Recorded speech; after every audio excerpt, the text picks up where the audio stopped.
Julle kan saam met blaai na Openbaring 21. Openbaring 21, ons gaan so die eerste paar verse en daar lees. Openbaring 21 van vers 1 tot en met so vers 9. En ek het 'n nuwe hemel en 'n nuwe aarde gesien, want die eerste hemel en die eerste aarde het verbygegaan en die see was daar nie meer. En ek, Johannes, het die heilige stad, die nuwe Jerusalem sien neerdal van God uit die hemel toeberei, soos 'n bruid vir haar man versier is. En ek het 'n groot stem uit die hemel hoor sê: kyk, die tabernakel van God is by die mense, en hy sal by hulle woon. En hulle sal sy volk wees, en God self sal by hulle wees as hulle God. En God sal al die trane van hulle oë afvee, en daar sal geen dood meer wees nie. Ook droefheid en geween en moeite sal daar nie meer wees nie, want die eerste dinge het verbygegaan. En hy wat op die troon sit, het gesê, kyk, ek maak alles nieuw. En hy het aan my gesê, skryf, want hierdie woorde is waaragtig en betroubaar. En hy het vir my gesê, dit is verby. Ek is die Alpha en die Omega, die begin en die einde. Aan die dorstige sal ek gee, uit die fontein van die water van die lewe, verniet. Hy wat oorwin sal alles beerf, en ek sal vir hom 'n God wees, en hy sal vir my 'n seun wees. Maar wat die vreesagtiges aangaan, en die ongelowiges, en gruwelikes, en moordenaars, en hoerheerders, en towenaars, en afgodendienaars, en al die leenaars, hulle deel is in die poel, wat brand met vuur en swaal. Dit is die tweede dood. Net tot sover lees wat die woord van die Here betref. Ons gesels met u bietjie hierdie jaar, die thema is die hoop, wat van die evangelie, die hoop wat in ons is, en ook die hoop wat voorlê, die hoop vir hierdie lewe, die hoop vir hierna. Die hele gedagte van hoop, want ons lewe in 'n tyd, glo ek, dat baie mense het hoop verloor. Mens sien dit, mens hoor dit in gesprekke, en baie keer is dit in 'n situasie wat baie persoonlik is, dat die hoop verloor het. Andersins is dit daar weer iets in die wêreld, wat die oorweldigheid wat vir u in 'n toestand van wanhoop los, en wat u wonder, wat nou, waarheen nou. Ons gesels oor die hoop wat voor lê, en dit is die hemel. Nee. Wat weet jy van die hemel? Dalk sê jy sê genoeg. Ek swak hier daar kom, dit is my genoeg. Die rest moet my surprise wees, maar ek dink mens moet toch ook oor sekere aspekte van die hemel met die mens gesels, dit is belangrik, want dit is ons bestemming. En as julle soos ek is, as ek weet, ek gaan nou met vakansie na 'n plek toe wat vir my vreemd is, en dis die eerste keer dat ek so toe gaan, dan gaan lees ek op oor daai plek, en ek gaan kyk na al die paaie, en ek gaan kyk na al die dingetjies mens kan doen, en waarvan moet jy wegbly, en wat kan jy geniet en so wat. Ek gaan doen dit. Lang voor die tyd. En ek glo, as 'n mens op pad is hemel toe, moet 'n mens ook so 'n bietjie uitvind oor daardie plek. Nou, het die Here nie vir ons so baie gegee, dat ons alles weet, maar hy het vir ons genoeg gegee, sodat ons kan weet, dis iets om uit te sien. En die rest sal 'n surprise wees. Ek dink baie van ons gaan die dag as ons daar bo kom, gaan ons, soos die koningin van Sheba sê, toe sy Salomo sy rykdomme en al sy goud en al sy dinge gesien het, en sy het dit gehoor, en sy het al die pad getrek, so daar ergens in Afrika, Boon-Afrika, en sy opgetrek Israel toe om te gaan kyk, eerst dan te gaan sien, wat gaan daar aan, en toe sy dit alles sien, toe sê sy 'n ding, maar die helfte is my nooit gesê. Ek dink ons gaan met 'n kleiner breek moet werk, ons gaan sê, Here, ons het nie koeking genoeg gehad, dit is wat dit is. Ons het nie ons stoutste verwagtinge is oortref, ons het nie gedink, en so oor die jare het mense probeer, met foto's en met beelde wat hulle geskep het, en liedjies wat hulle geskryf het hulle probeer om hierdie uniekheid van die hemel te beskryf, of vir ons uit te beeld. Het hulle geslaag daar? Dink nie so nie. Want dan sal hulle ons nie 'n liedjie gehad het soos, ek dink dit was Belinda Carlisle wat die liedjie gesing het jare terug, Heaven is a place on earth. Nou jy kan vir jou seker so 'n plekjie indruk op die aarde wat jy dink is die paradys. En dit kan ergens wees, 100%, dis dalk jou stukkie hemel hier op aarde. Maar dis nie hemel. Dit is ook nie hemels om aan iemand se arms te wees en vasgehou te word in 'n verhouding en sê, dis hemels nie, dis my hemel op aarde nie. Nee, dis dan goed en dis lekker, dis aangenaam, dis goeie ding. Maar dis die hemel nie. Dis 'n stukkie hemel wat jy dan op 'n baie beperkte manier ervaar. Dat daar mense ook oor die jare boeke geskryf oor die hemel. Want hulle kon sy openbaringe gehad van God.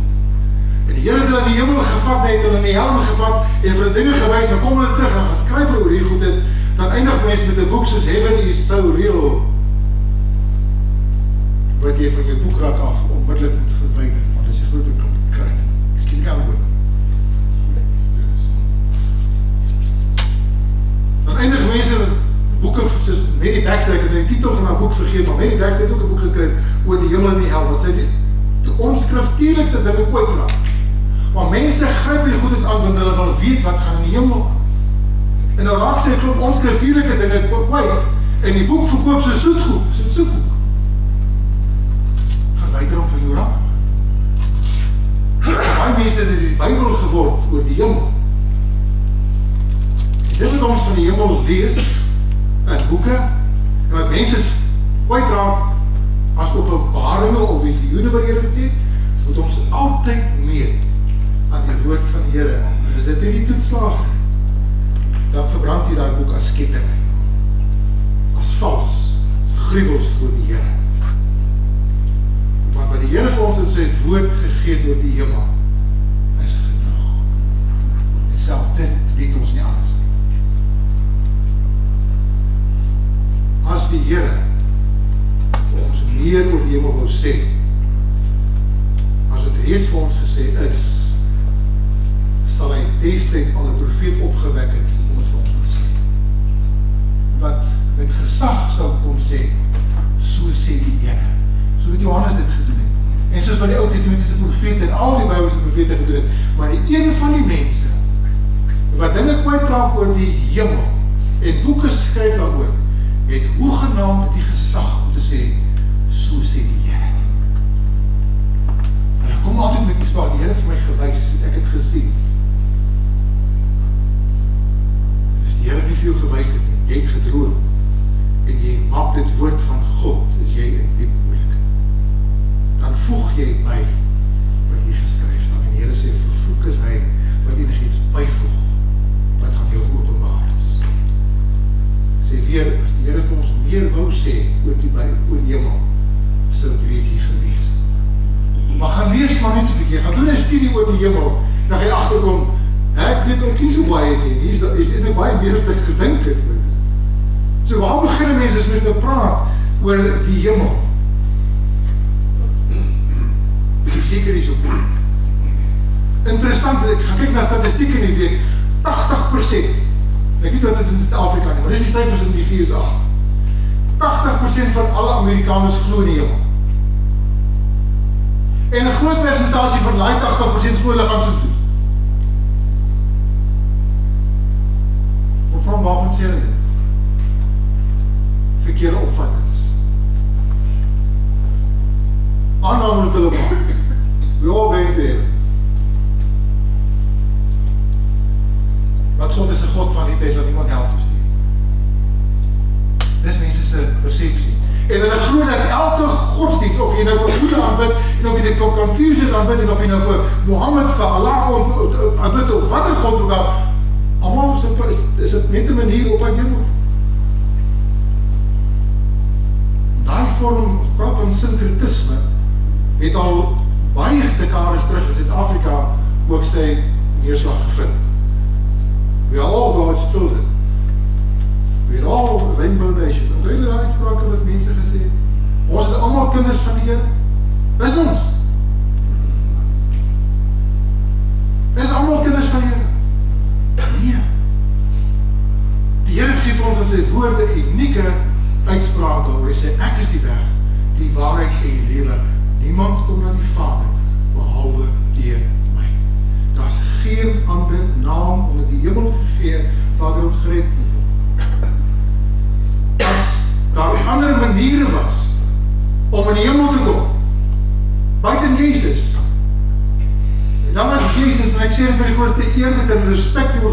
was Jesus die grootste fool op hierdie aarde om kruis toe te gaan en daar vir die mens om te sterwe, want hy dan nie nodig gehad om dit te doen. Maar hy is nie voor nie. Dit is die wysheid van God wat dit gedoen het, om die mense se dwaasheid juist te openbaar. God stuur niemand help toe, net so baie na my. Dit het al baie keer gesê. Ons is allemaal van nature op pad so toe. En die Here het alles gedoen om ons te blok, om ons te verhinder om uit te kom. Hy het sy siel op die spel geplaas, om ons te keer, wat ons allemaal op pad sit. Soos ek nie Jezus aanvaar, as verloster en zaligmaker nie, dan hou ek maar net koers, dis al. Nie gaan maar nie dan nie gaan eindig. Kan ek dan vir God kwalijk neem? Hoe genaamd? Dis die wysheid van God. So dit ek 'n paar vrae wat ek hoop ek kan beantwoord ook in hierdie boodskap. Ek was dit allemaal antwoord. Wat is die hemel? Waar is die hemel? Mense vra baie keer die vraag, maar sal ons mekaar ken? Daarbo. Iemand het hierna gesê, ja, ek dink nie so nie, want ons nie groter voel so die hemel wees as die aarde nie. Van julle daai. Lyk nie so nie. Sal ons mekaar ken? Is daar honde in die hemel? Die hondeliefhebbers gaan sê, ja.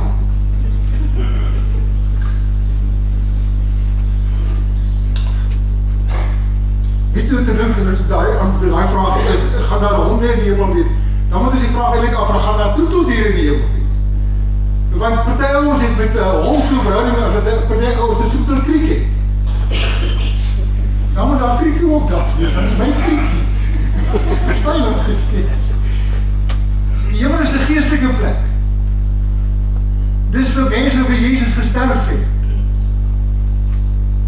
En ek is jammer, maar as ek nou hard en ongenaakbaar klink, ek dink hier daarvan om, en die troeteldiere wees. En die Here vir hulle apart hemel, ek weet nie. Hy wil sê niks, so ek kan nie filosofeer daaroor nie. Ek kan nie uitspreek jammer, maar die Bybel sê niks daaroor.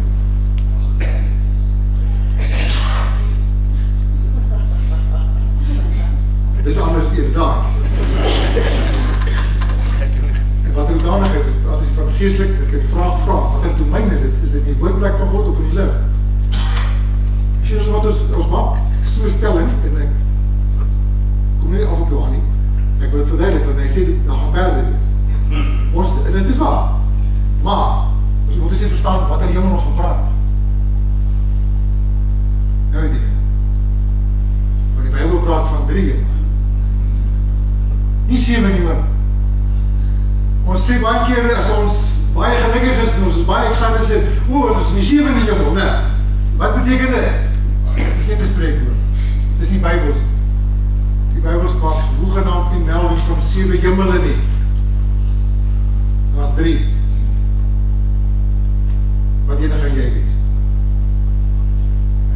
Ok, nee, ek gaan julle, ek weet nie deur mekaar maak, ek gaan nou vir julle dink. Maar dis die vraag wat ons gaan antwoord, waar die hemel? Wat is die hemel? Gaan daar diere wees? Gaan ons mekaar ken? Hoe oud gaan ons weet? Sommige mense sê so oud is die dag as jy gesterf het. Nou, ons gaan dit nie like nie. En ons gaan baie like nie. Maar as mense begin ouer word nie. Die skete en die kwale raak al hoe meer. As iemand die gesê het, die ander kant 70 is, dan word die oggend wakker sonder 'n skeet en 'n pyn, want die weet nie, die nagsag is heen gegaan. Dus, hoe oud gaan ons wees? Want as ons sê, ons gaan so oud wees as die dag toe ons gesterf het, wat van babiekies? Hulle gaan vir eternity gaan hulle babiekies wees, maar daar gaan nie veroudering in die hemel wees. Ek dink, jy het al eendag hier gesê, ek hou van die theorie wat iemand gehad het, en sê, hy dink ons allemaal gaan so oud wees, en so wees soos wat Jezus is, so 33. Ek sê toch wel hier. Nee.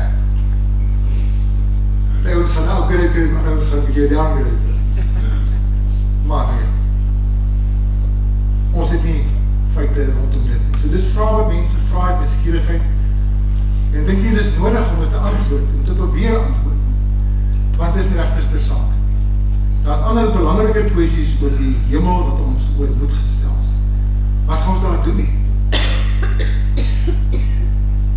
Ons gaan heel dag met ons harpies sit en speel, né? Iemand het nog het gesê, nie, ek het nie gesê, dit is nooit my siening gewees. Maar iemand het nog gesê, ek heel dag in die hemel moet sit en harpies speel, wat ek het daar nie. Ek dink jy ons gaan sit en harpies speel, maar in elk geval, dit is my die kapitein. So, of ek nou speel, of ek nou oor 'n uur speel, of ek nou volgende jaar nog speel, of ek oor 100 jaar nog speel, ek is nie ewig genoeg. So, ek gaan nie moeg raak, in elk geval. Want ons beleef, ons is in 'n dimensie waar die tyd is. So, dis vraagje wat ons maar baie keer het, en wat mense vir ons vra, wanneer die wat kom, wat gaan ons daar doen? Maar die belangrike vraag wat ons moet antwoord is, hoe kom ons daar? Wie gaan soek? Wat moet ek doen om daar uit te kom? Wat is in plek gesit? Hoe kan ek seker wees dat ek daar gaan wees? So kom ons kyk na so 'n paar gedagtes, net so inleidend ook, wat sê die woord van die Here vir ons. In daai teksvers wat lees in 1 Korintiërs 16, dan sê vir ons, as ons net vir hierdie lewe op Christus hoop, dan is ons die ellendigste van alle mense. Maar Christus is opgestaan. En hy gee vir ons hoop. So, ons het baie gesels in die kwartaal oor die hoop wat in ons is. Die hoop vir hierdie lewe. Maar die hoop wat die Here vir ons gee, is 'n hoop wat strek tot hierna. Dit is baie meer as net vir hierdie lewe. So, kyk na daardie teksvers. Nou, wat is die hemel? Waar is die hemel? Wie is nou die hemel? Sal ons mekaar ken? Dis vraag wat ek gevra het. Waarna sien die meeste uit in die hemel? Hoe oud sal ons wees? Wat gaan ons daar doen? Hoe kom ons daar? Hoe kan ek seker wees ek kom daar? Die laaste vraag is vir my die belangrikste vraag. Wat is die hemel? Waar is die hemel? Dis die eerste vraag. Die hemel is 'n plek. Mense sê partykeer die hemel is 'n toestand. Na sekere gelowe soos die gevaarlike ou en nuwe apostels, wat glo die hemel is in jou kop. Dis 'n state of mind. Ek het met eendag met een van hulle te doen gekry, wat vir my gesê het, ons praat oor die hemel, want ons het oor baie dinge gesê te sê, maar die hemel is in jou kop. Ek nou vraag, hoe gaan mens hemel te sê, jy hoef nie te gaan nie, die hemel is in jou kop. Dus sê ek vir my, gewoon nie so deur mekaar van die Bybel sê, daar vlieg voels in die hemel rond. En in die kop rond. Hy het nie baie daarvan gehou.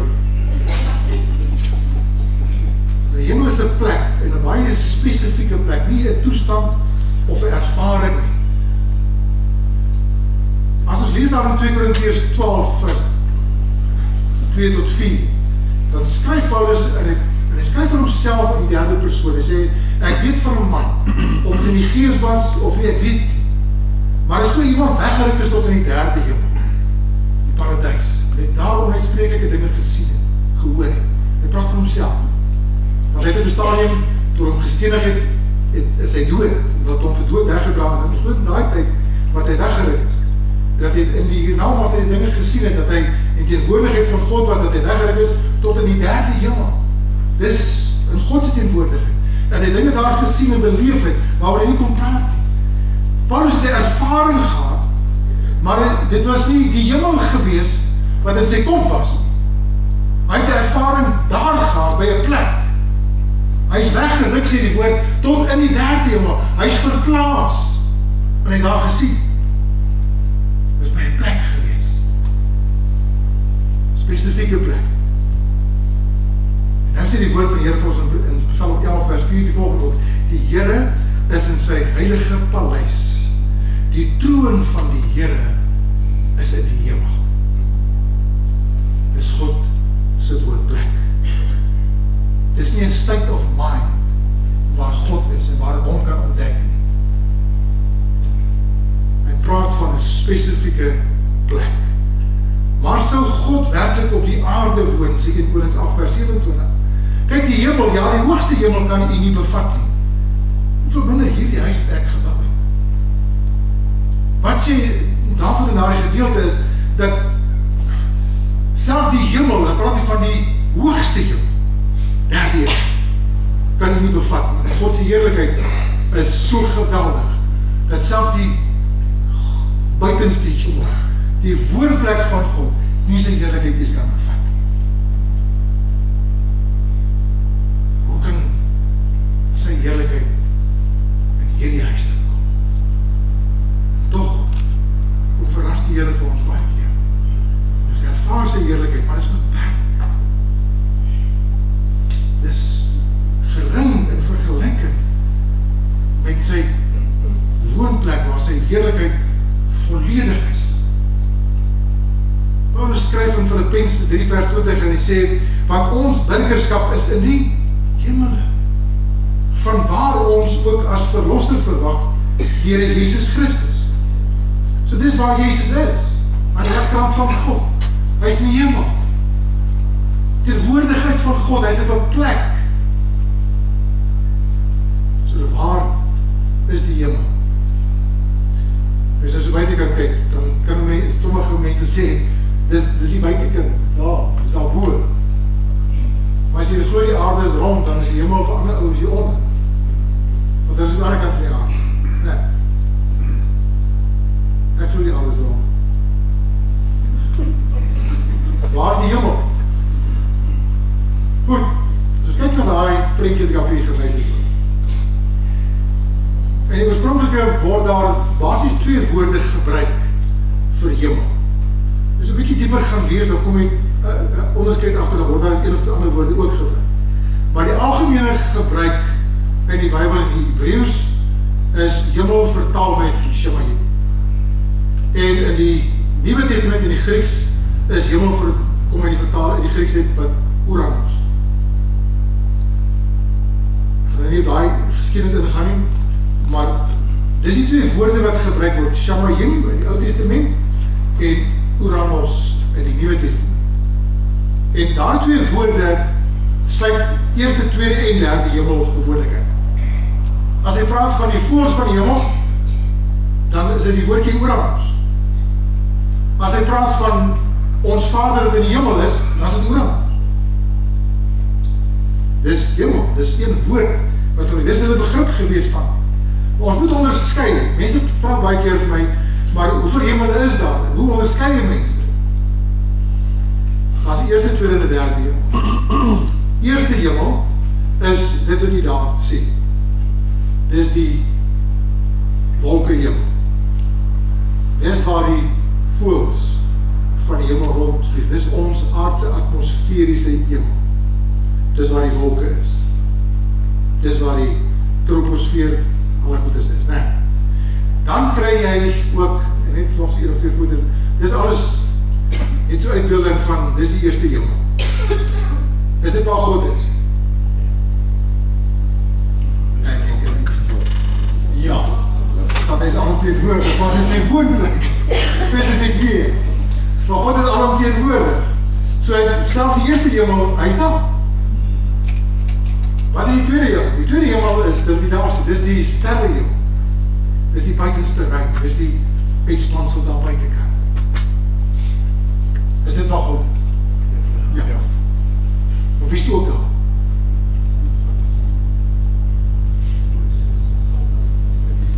Wie is die eerste 2 hemel ook? Die duiwel, sy bose magte. Want hulle is uitgewerk uit die eerste hemel, uit die derde hemel. Weet die volgorde nog opbouw. Hulle is uitgewerk uit God se woonplek, uit die teenwoordigheid van God, en hulle bewoon die lig, die ruimte, wat begin die oomblik is hier, tot waar ook al maar wees. Dis waar op die staan beperk is. Die bose geeste, die owerhede, jag, waar die Bybel van. So, dis die tweede hemel is daar een, en dan is daar die derde hemel. Dis die hemelse wat ons van lees in die Bybel. Nou, ons het nie foto's daarvan nie, want iemand ons kom daar met die kamera. So So al wat ons kan doen, ons kan goeders teken. En mense kan hulle verbeelding gebruik, en sommige ouens is baie meer skippend as ander. Hulle kan dit wat hulle lees, van die goue straat en van die see, en van die ding, en van daar met die toms, die skryf word Openbaring 21 tot 22, Openbaring 20, en selfs hoofstuk 19. Ding wat ons daar lees, kan hulle visueel vat, en ek kan dit 'n beeld gee. Ek is nie so. Ek gaan gebruik ander ouers prentjies. Maar dis die woonplek van God. Dis die plek waarin ek en jy moet seker wees, ons is daarheen op pad. Die hemel. En om daar te kom, ek weet nie wat gaan gebeur. Ons gaan trein op met 'n stoep.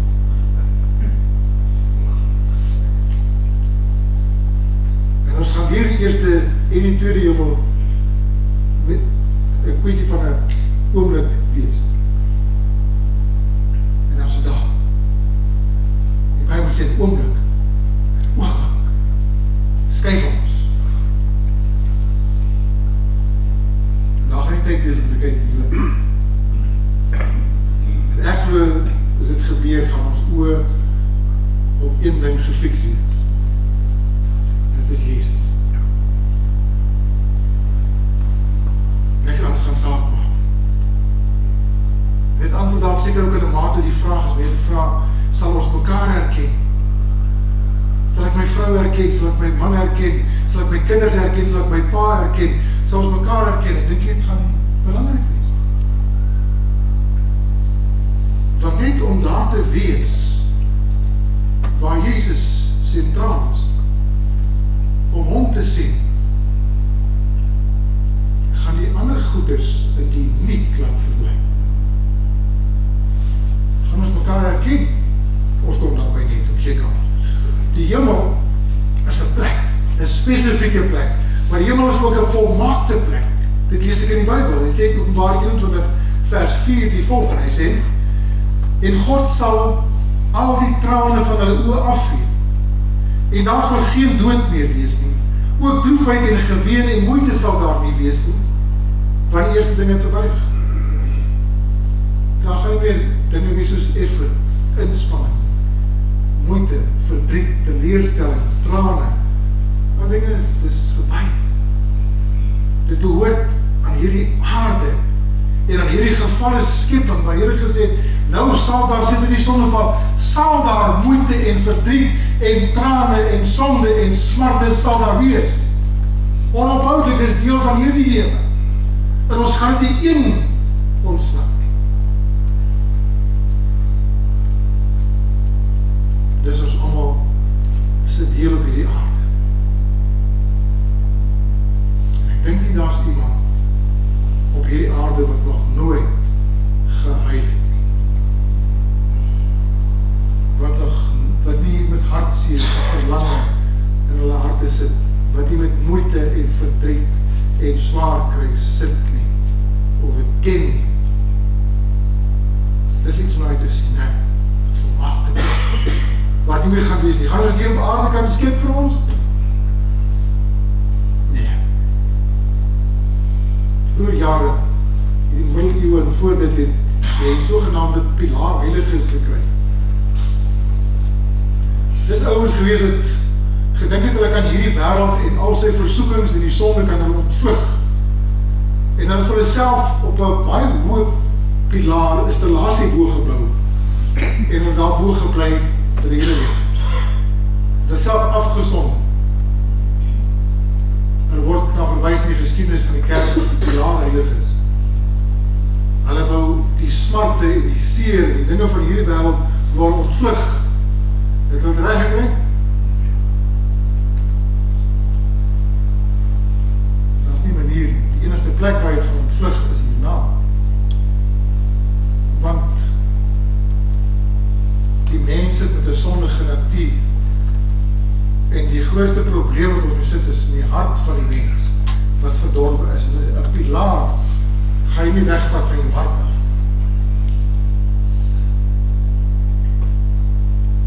Mense hart is bedrieglik, sê die woord, verdorwe. volmaakte plek, Openbaring 21 vers 7 sê, en daarin sal nie inkom iets wat verontreinig en gruwelikheid en leuns doen nie. Die woord wat hier gebruik, die uitdrukking wat hier gebruik, verdoen nie, beteken habitual. Wat het as 'n leefwyse doen nie. Wat het ongeërg doen nie, wat daarmee aanhou nie, wat daarin lewe nie. Maar net die wat geskrywe is in die boek van die lewe van die Lam. Dis jou naam in die boek van die lewe van die Lam. Ja, dominee, toe ek 17 was, as ek voorgestel in die kerk en daar is my naam bygevoeg. Ja, dominee, ek al babietjies was, toe ek gedoop, daar is my naam opgeskryf. Ek het inderdaad onder oog gehad, wat een van die groot kerkie hier in ons omgewing uitstuur vir die kinders en vir mense die wil het laat. Jou vereiste om in die hemel te kom is die kinder doop. Skreiende skande dat groot kerke sulke toog kan kwijtraak. En mense soms my. Die dag toe jy gedoop is jou naam in die boek van die lewe geskryf. Maar staan dit in my Bybel, weet ek nie. Ek is al 'n paar keer deur, ek het nog nie gekry. My Bybel sê as iemand nie weer gedoop word, sal hy die koninkryk van God nie sien. Hulle wie se naam in die boek van die lewe is, sal die koninkryk sien. En my naam word bygevoeg wanneer ek gered is. Wanneer ek Jesus as my saligmaker en verlosser aanvaar het, wanneer ek my bekeer het van my sonde en van my verlore toestand. Dis die Bybelse taal wat ek lees. Nie dan. Net hulle wat geskryf is in die boek van die lewe van die Lam. Filippense 1 vers 23 en 23 skryf Paulus oor hierdie onderwerp en hy sê, want vir my is die lewe Christus en die sterwe wins. Maar as ek met vlees moet lewe, dan beteken dit my vrugbare arbeid, en wat ek sal kies, weet ek nie, hoor wat sê dan. Want ek word van weerskante gedruk, ek het verlange om heen te gaan, om met Christus te wees, want dit is verreweg die beste. Het verlange om heen te gaan, om afskeid te neem van die aardse, van hierdie lewe, om by die Here te wees. Dis die toppunt van alles.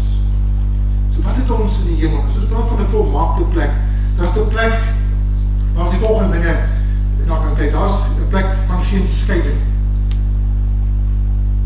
Afstand, irrelevant. Want tyd is irrelevant. Kan ons onsself nie goed in inmeng? Nee. Maar dis wat dit is. Geen sonde nie. Geen siekte nie. Geen dood.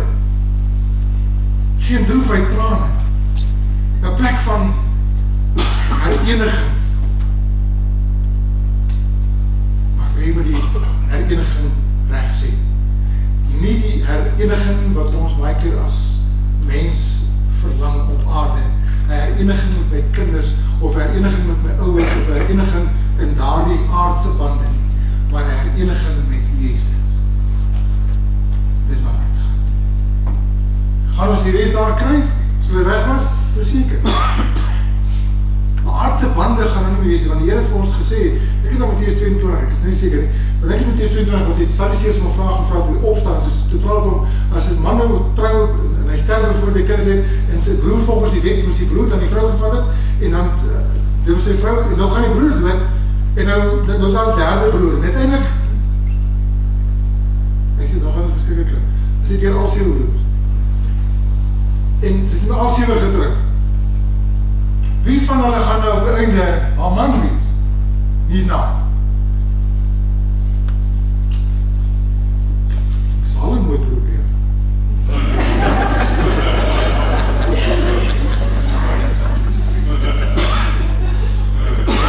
Maar kom hier en sê vir, julle weet nie waarvan julle praat nie. Ek parafraseer eens 'n bietjie. Hy sê, julle weet waarvan julle praat nie. Want in die huwelik is dit nie soos die by aarde nie. Ag, in die hemel is dit nie soos die Daar word nie die huwelik uitgegee nie. Maar mense soos engele, ons gaan mekaar ken, maar daar gaan nie daar type van verhoudings en aardse bande wees. So, eenvoudig antwoord op die vraag, wat mense baie keer vra.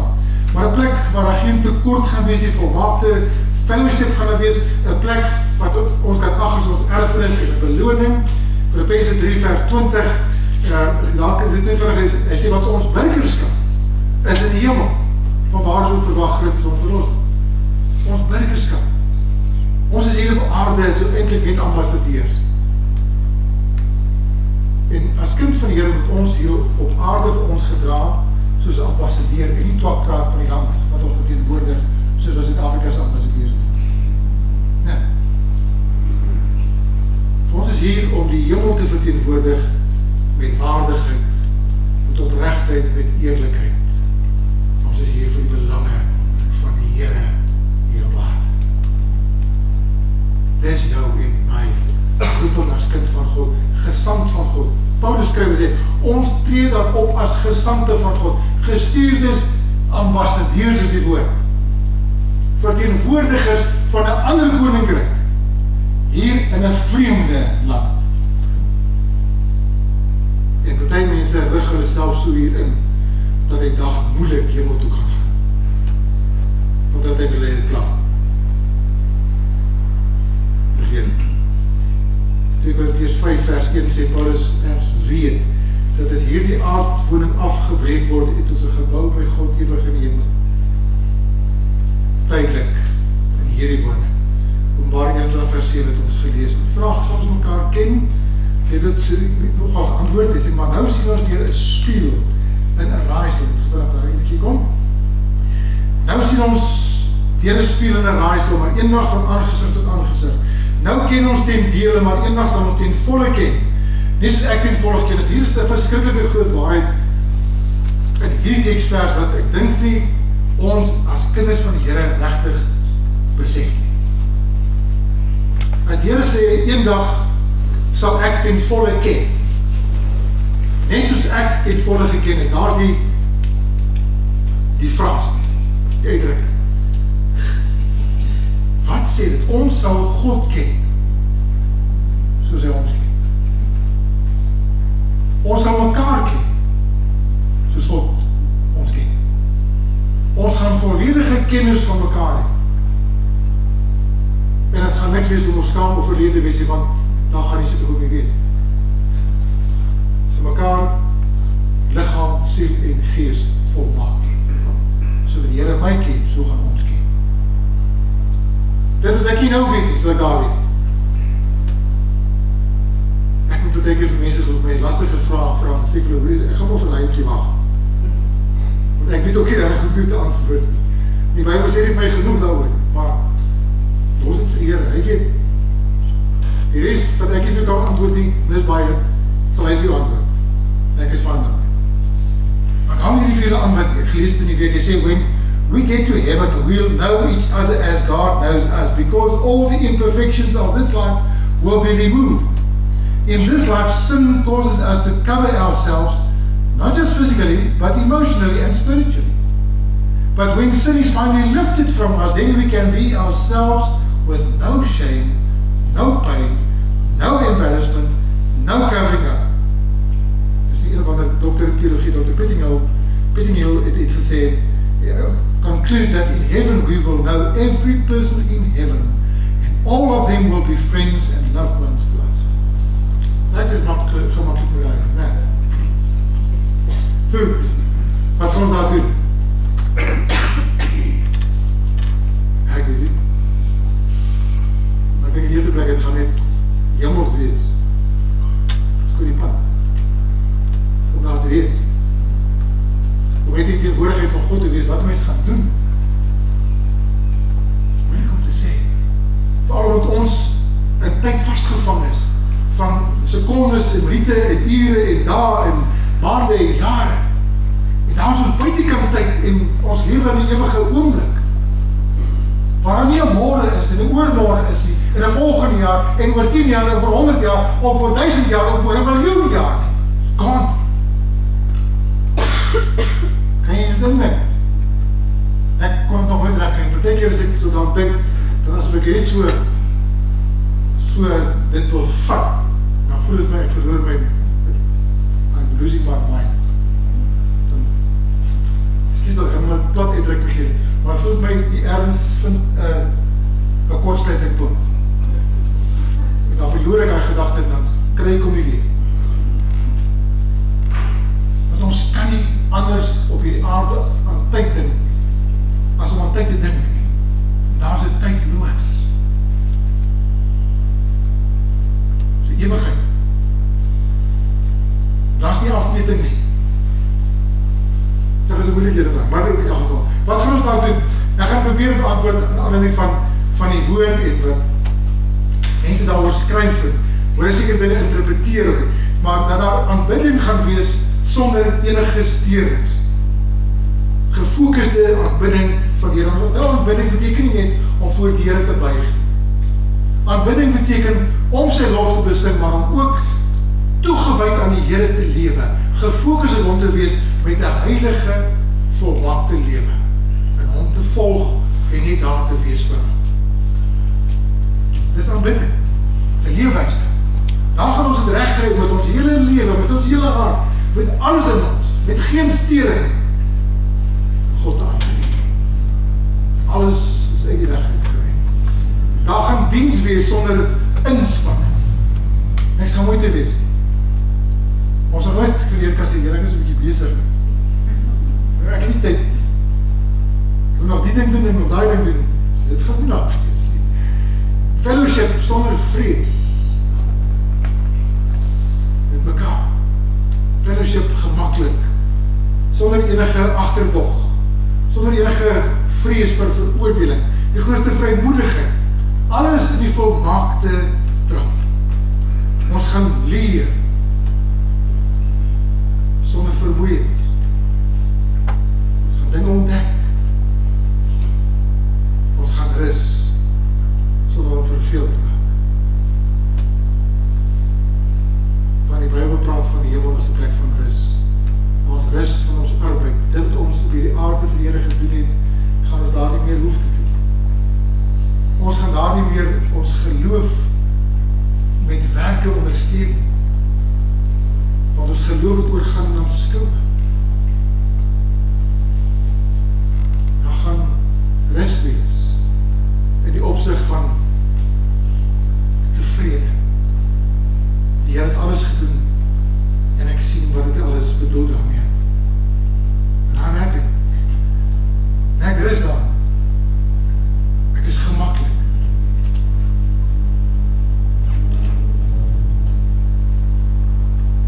En die vraag wat mense vra is, wie is nou in die hemel? En hier moet ons iets baie mooi verstaan, ek wil hier ook mooi volg. Ek wil net so 'n paar oomblikke om te verduidelik. Wie is nou in die hemel? Moet nie vir my sê niemand nie. Want God is daar op die hemel is hoor.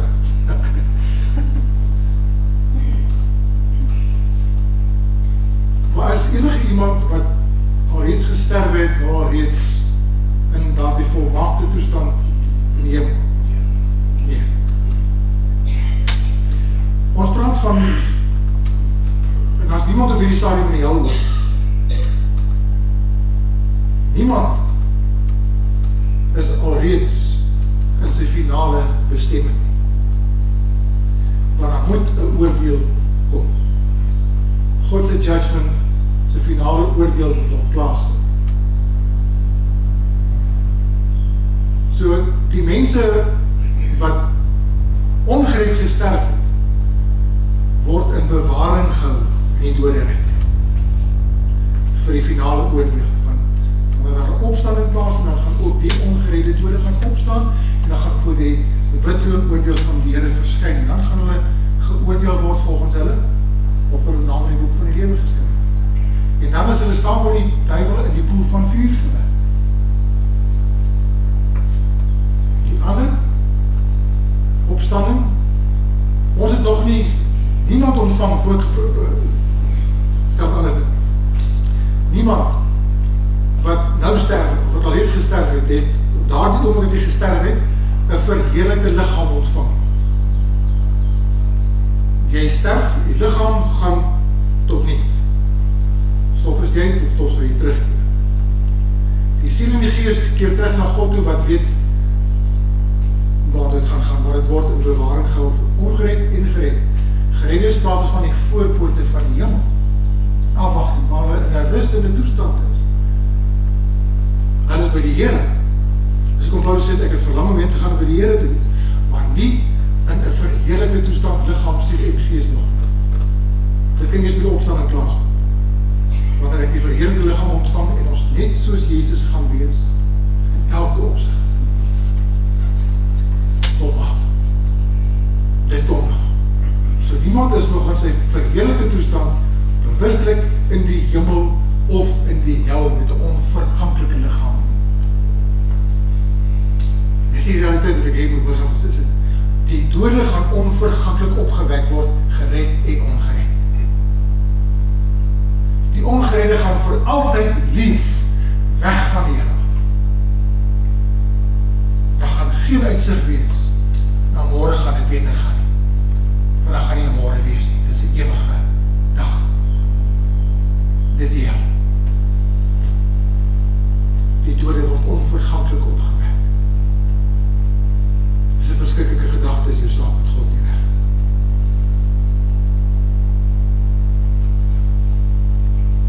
Dit antwoord ook so kort die vraag, wat gebeur dan na die dood? Maar van dit gaan ek los vir Dr. Isak Burger. Hy gaan in September maand vir ons 2 boodskappe kom bring, die oggend en die aand.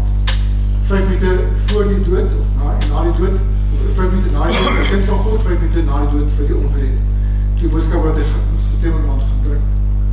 Bid Sondag, maak rede vir mooi mense, dit is 'n belangrike boodskap, wat ons moet aan kyk. So,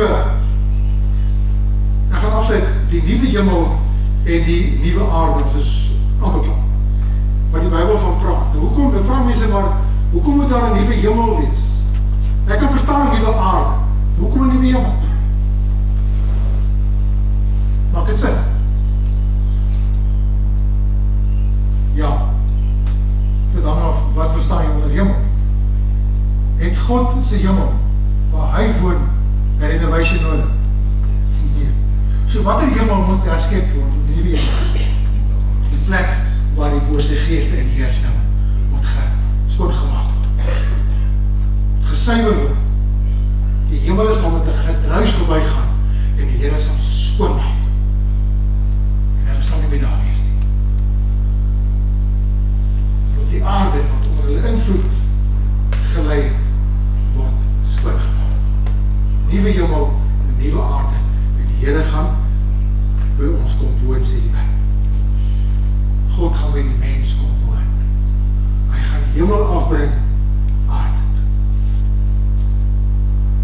Paradijs, nuwe Jerusalem, hy gaan het afbring. En dis wat gaan wees, vir altyd. Julle wat die komst van die dag van God verwag en verhaas, waardeur die hemele deur vuur sal vergaan, en die elemente sal brand en versmelt. Maar ons verwag volgens sy belofte nuwe hemele en nuwe aarde waarin geregtigheid woon. Ek het 'n nuwe hemel en 'n nuwe aarde gesien, want die eerste hemel en die eerste aarde het verbygegaan en die see was daar nie meer.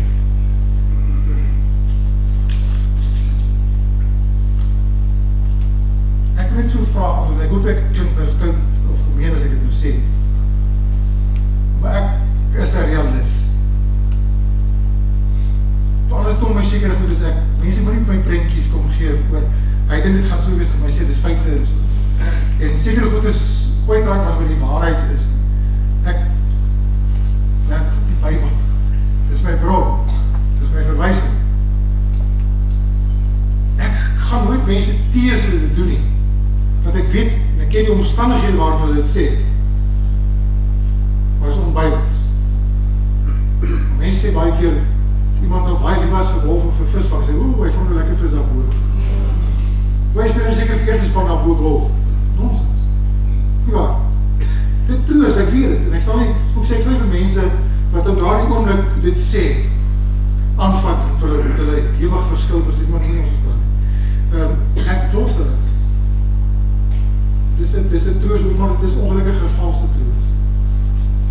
Maar daar is nie so iets. Nou word ek ook gespeel aan word.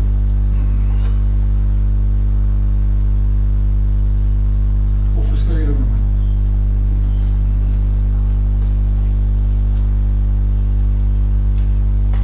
Ons mag verskil, maar dan moet ons feit hê. Hy wat oorwin, sal alles beerwe en ek sal vir hom 'n God wees en hy sal vir my seun wees. Maar wat die vreesagtiges aangaan, vreesbevangens, mense wat in vrees lewe, en die ongelowiges, hulle wat nie Jesus aanvaar, wat nie vir iemand nie glo nie, praat van mense wat nie in Christus vertrou alleen vir sy saligheid nie, en die gruwelikes, geweld, moordenaars, hoereerders, volk, tovenaars. Dit is so interessant, die woordjie tovenaars die hier gebruik word, is nie die ouens die magicians nie, weet? Die woordjie tovenaars die gebruik word, is nie ek kan jou hier en ek kan jou daar niks met tovenaar dit, daar wat is dit toe nie. Die woordjie tovenaar die gebruik word, is die woordjie farmakeo, drugs, afgodedienaars, al die leenaars, hulle deel is in die poel wat brand met vuur en swaal, dis die tweede dood. En as het bevind is dat iemand nie opgeskryf was in die boek van die lewe nie, is in die poel van vuur gewerk. Wie onrecht doen, laat hom nog meer onrecht doen. En wie veil is, laat hom nog veilig. Laat die rechtvaardige nog rechtvaardig doen. Laat die heilige nog heiliger doen. Dis jou en my motivering, as jy Jesus nie wil volg nie, daar kan 'n oomblik plaas van dat die Here jou hart verhard is jou, tot dusver self verhard het en nie wil weet, nie wil hoor nie, waar die Here se genadeheid verby kan gaan. En jou oorgee, soos wat hy in Romeine 1 en 2 gedoen het met mense, het hulle oorgegee aan die verharding van hulle harte. En as dit nou, dat is 'n verskrikking wat wag. Nie dink jy gaan môre weer 'n kans kry nie. God se tyd is vandag as jy my stem hoor. Maak jou klaar om God te ontmoet. Kom nou dat ons hierdie saak uitmaak, sê die Here. Al was jy sonde soos skarlaat, so wit word soos wol. So roos soos purper, so wit word soos sneeu. Wat moet ek doen om in die hemel te kom? Maar ons kan nie eintlik veel doen nie, behalwe dit. Om te besef ek is verlore. Ek word so gebore. Ek word gebore met die Adam natuur, vervallen mens, sonder die heerlikheid en die geregtigheid van God, sonder die beeld van God. En dit is net wedergeboorte wat dit kan herstel. En ek vir die Here sê, Here, ek is verlore. Ek is op pad hel toe, want ek is so op hierdie pad gebore. Here, ek het nog niks aanbreed gedoen nie. En om te probeer hervorm, om te probeer om die pad te spring, om te doop te word, en om ander opgeleid te word en lidmaatskap, dit gaan nie my koers verander nie. Dit verander nie jou lidmaatskap. En ek ken. Om my koers te verander, om my bestemming te verander, moet ek Jesus in die oog hê. Moet ek hom aanvaar, as die wat vir my gesterf het, so het ek nie in die hel beland nie. Daar is nie 'n ander ticket vir die hemel nie.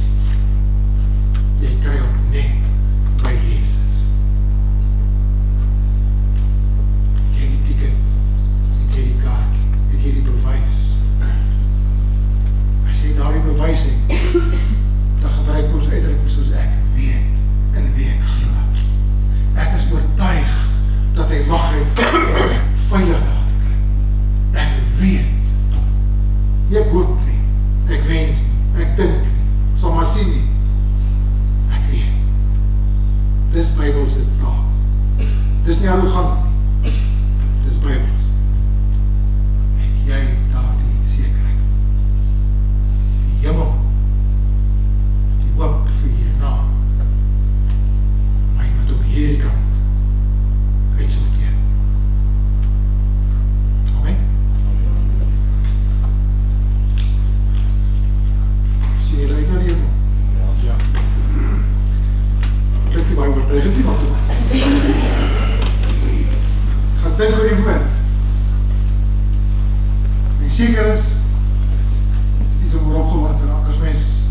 daarvan seker kan wees.